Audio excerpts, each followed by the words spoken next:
Budget से पहले ये क्या हो गया, इतनी इनकम पर देना होगा 20% का भारी tax. Hello friends, welcome to the pi vision channel. मेरे Panshu Kumar. Income tax return वित्तीय वर्ष 2021-22 के लिए सरकार की ओर से 2 स्लैब के हिसाब से टैक्स वसूल किए जा रहे हैं। इसमें एक न्यू टैक्स रिजीम है और दूसरा ओल्ड टैक्स रिजीम है। दोनों स्लैब में इनकम और वसूल किए जाने वाले टैक्स की दर अलग अलग है। देश में जैसे जैसे लोगों की इनकम में इजाफा होता जाता है, वैसे वैसे लोगों को इनकम पर टैक्स भी देना पड़ता है।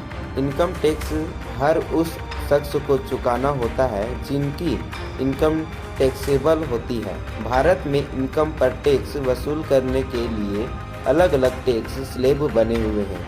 इन टैक्स स्लैब के हिसाब से ही लोगों को अपनी इनकम पर टैक्स देना होता है। वहीं कुछ ही हफ्तों के बाद केंद्र सरकार की ओर से बजट भी पेश किया जाने वाला है। हर साल टैक्स पेयर्स को यह उम्मीद रहती है कि सरकार की ओर से बजट में इनकम टैक्स को लेकर भी रियायत दी जाए। हालांकि अब बजट से पहले ही टैक्स देने वालों को एक अहम बात जान लेना काफ़ी जरूरी है। केंद्रीय बजट वित्त मंत्री के जरिए पेश किए जाता है। दरअसल वित्तीय वर्ष 2021-22 के लिए सरकार की ओर से 2 स्लैब के हिसाब से टैक्स वसूल किया जा रहा है। इसमें एक न्यू टैक्स रिजीम है और दूसरा ओल्ड टैक्स रिजीम है। दोनों स्लैब में इनकम पर वसूल किए जाने वाले टैक्स की दर अलग अलग है। ऐसे में सरकार की ओर से अलग अलग इनकम पर 20% इनकम टैक्स भी वसूल किया जाता है।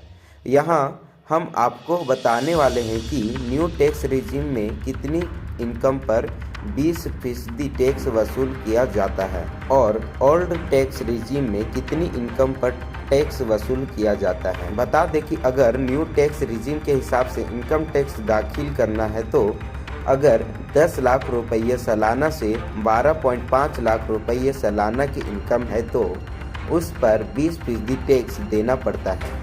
हालांकि अगर ओल्ड टैक्स रिजीम के हिसाब से इनकम टैक्स दाखिल करना है तो 5 लाख रुपये सालाना इनकम से लेकर 10 लाख रुपये सालाना की इनकम पर 20% टैक्स चुकाना होगा।